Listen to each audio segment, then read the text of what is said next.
Hi friends, मैं Vinod sir. सबसे पहले तो आपका स्वागत विनोद जीएस गुरु चैनल पे। जैसा कि मैंने देखा था पिछली क्लास में मॉडर्न हिस्ट्री का, अल्मेडा अपने कारनामे को लेकर के भारत पहुंच चुका है, ब्लो वाटर पॉलिसी लगा चुका है, वह नियम पद्धति लगा चुका है और इतना अपना नियम लगाने के बावजूद भी मसाला लेकर के कोचीन से यानी कोचीन के तट से मसाला लेकर के फरार हो जाता है, अर्थात पुर्तगाल वापस चला जाता है। तो ये सारी कंडीशन एक प्रकार से इंडिया को दबाना था। अब इंडिया को दबाती क्यों चले? क्योंकि मैंने बताया कि जब घर में दो बर्तन फूटते हैं तो इसका मतलब विपदा की घड़ी आने वाली है।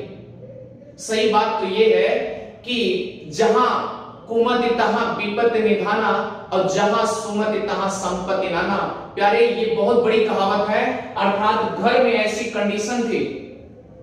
तो याद रखिएगा, मैंने आपसे बताया अल्मेडा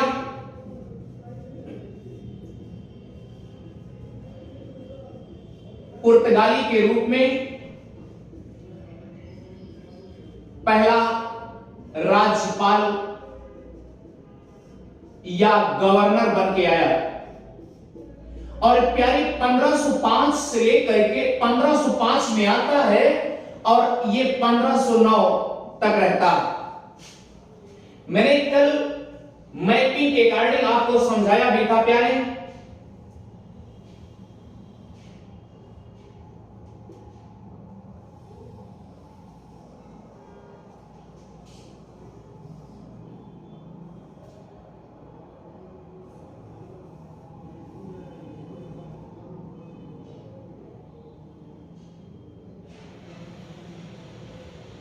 ये आपका स्पेन है, ये आपका ये पोर्शन आपका स्पेन है और ये पोर्शन पुर्तगाल है। और प्यारे ध्यान दीजिएगा, अब देखिए प्यारे,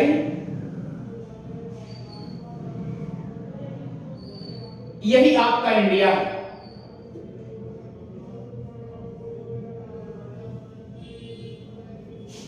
यही आपका इंडिया है। पुर्तगाल से प्रथम गवर्नर के रूप में आया, प्रथम राज्यपाल के रूप में आता है फ्रांसिस्को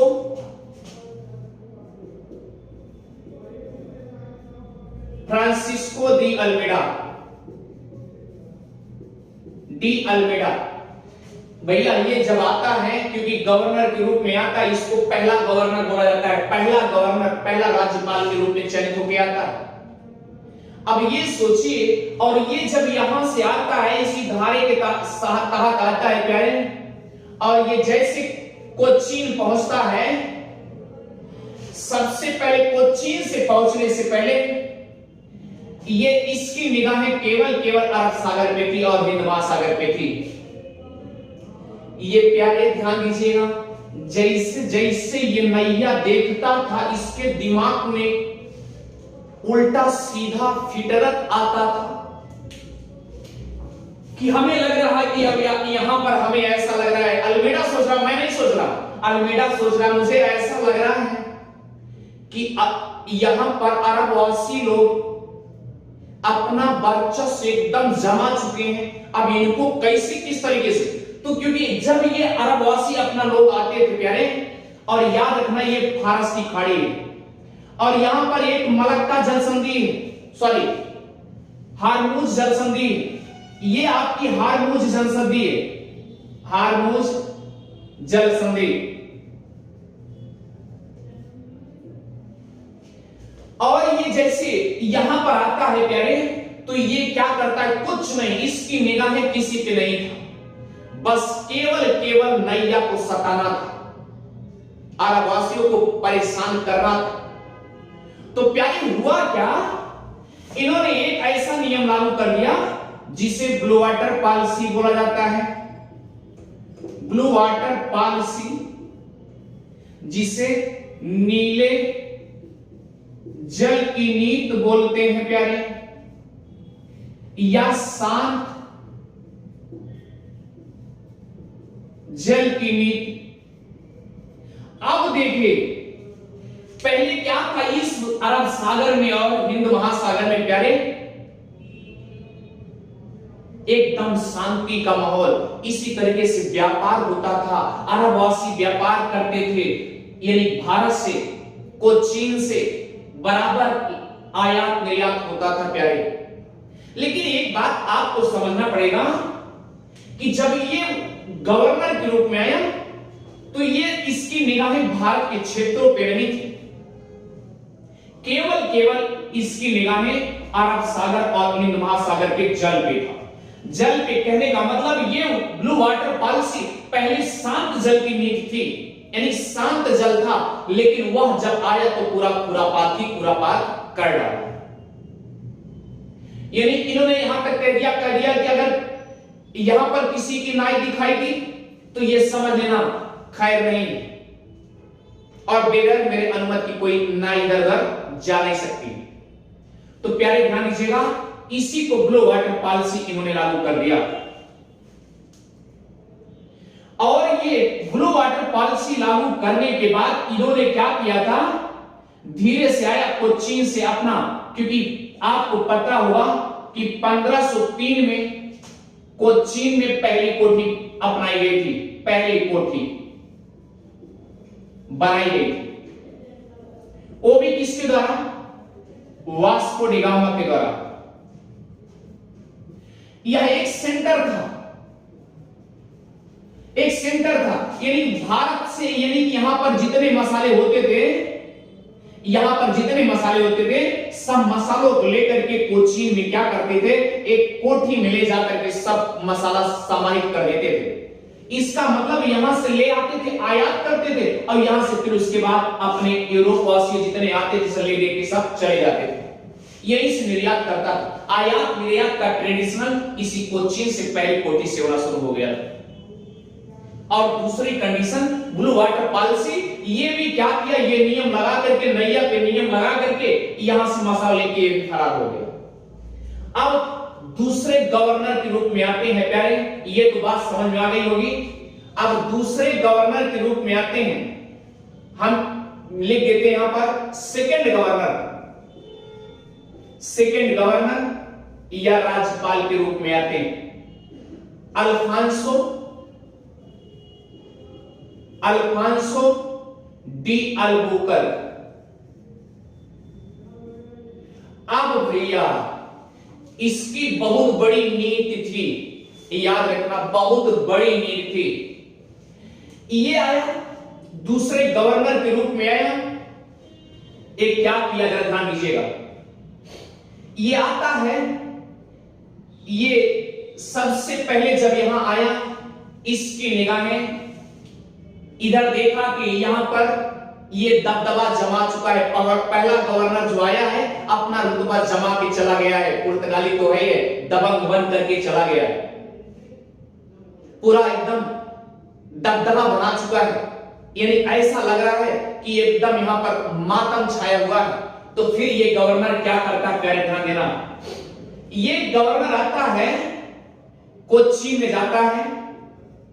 अब इसकी निगाहें कहां की, कोचीन में। कोचीन में पहली कोठी पर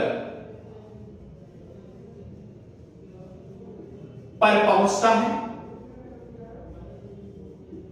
याद रखिएगा 1500, इसकी अल्फांसो डी अल्बुकर की है 1509 से लेकर के 1509 लेकर के 1515 तक ये अपना राज चलाता है। तो हुआ क्या प्यारे, आप ध्यान दीजिएगा, इसकी बड़ी बड़ी खूबियां थी, इसी को वास्तविक संस्थापक भी बोला जाता है, इसी को वास्तविक संस्थापक बोला जाता है पुर्तगाली का।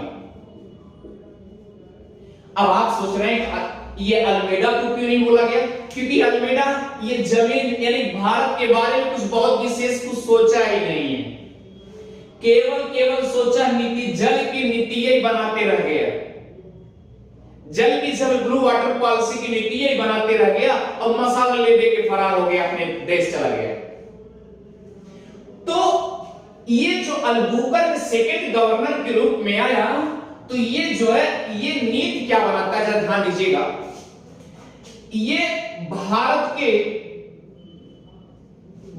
में जो कोचीन है यानी जगह जगह अपना कब्जा जमाता है।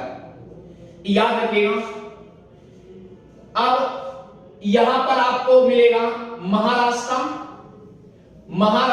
और कर्नाटका के बीच में आपको मिलेगा गोवा। यानी यहां महाराष्ट्र यहां कर्नाटका, प्यारे ध्यान दीजिएगा, ये कर्नाटका और महाराष्ट्र के बीच में आपको गोवा मिलेगा। और यही गोवा में अर्थात 1510 में ईस्वी में इसको हड़प लेता है, अपने कब्जे में कर लेता है। और याद रखिएगा, ये 1510 में जब गोवा को हड़प लेता है, भाई एक कोठी तो बन ही चुकी है, वास्तविक के रूप में एक कोठी तो बन ही चुकी है, अब दूसरा भी हड़पने जा रहा है। 1510 में गोवा को हड़पा, और याद रखिए गोवा में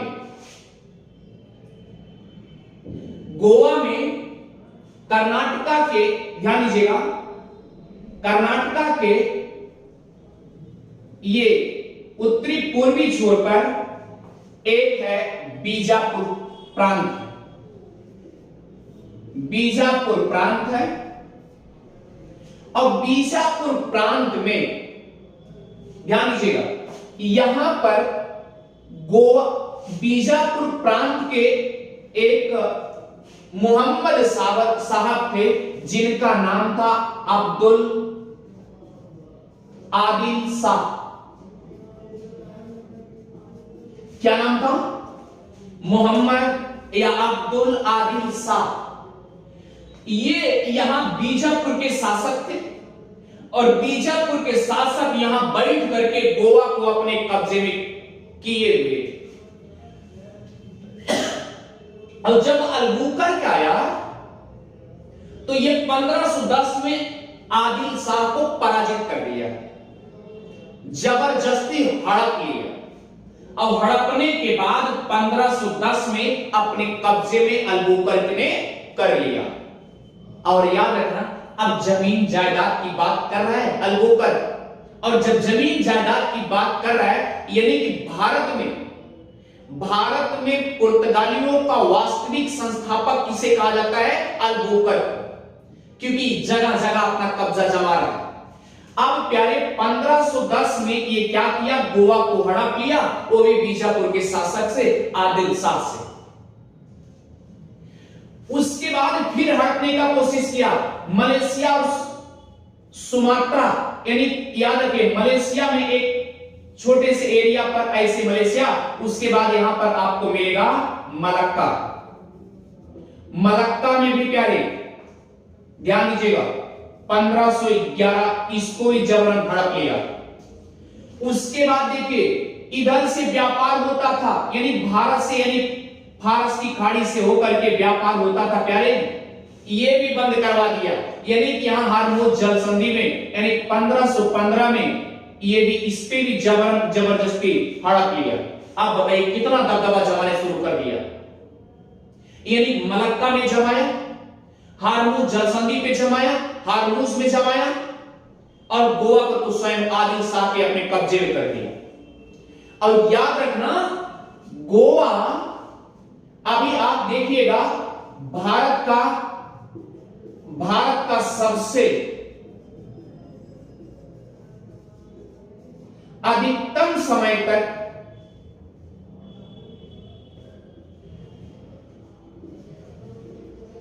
किसी, यानी भारत का एक ऐसा राज्य गोवा जो कि भारत का क्या कह सकते हैं आप इसे, मान चलिए भारत का सबसे अधिकतम समय इस पे नहीं रहा। अर्थात गोवा को पुर्तगालियों ने क्या किया?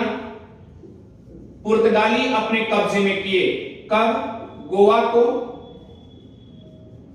1510 ईस्वी में। और याद रखिए जब ये आपको 1947 में आपको स्वतंत्रता मिली,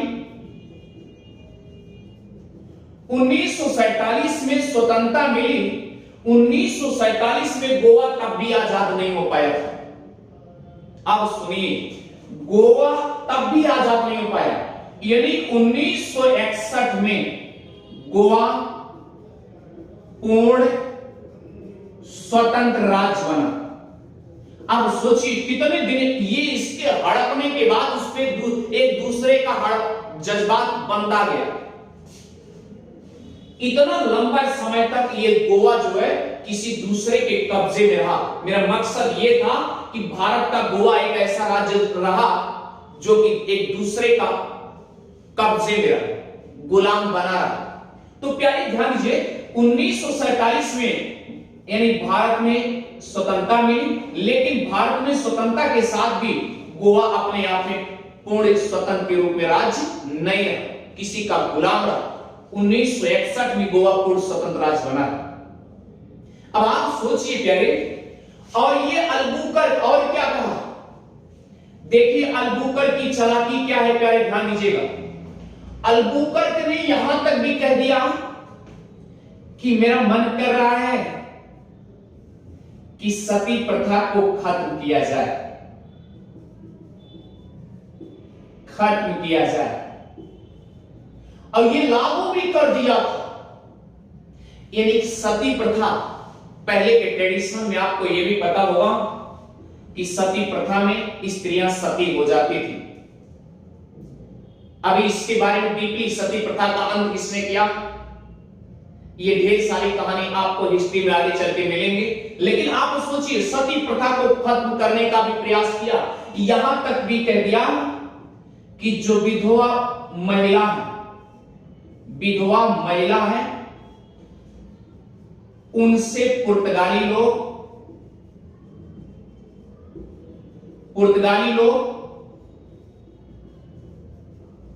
शादी कर ले, शादी कर सकते हैं। आप बताइए, अब रीजन क्या था कि शादी करने का एक मसौदा क्या था कि भैया अगर शादी कर लेगा तो एक प्रकार से रिश्तेदार हो जाएगा, घर जमाई हो जाएगा, भाई किसी का दामाद तो होगा, ठीक, घर जमाई हो जाएगा, और घर जमाई हो जाएगा, घर जमाई को बाहर कौन निकालेगा।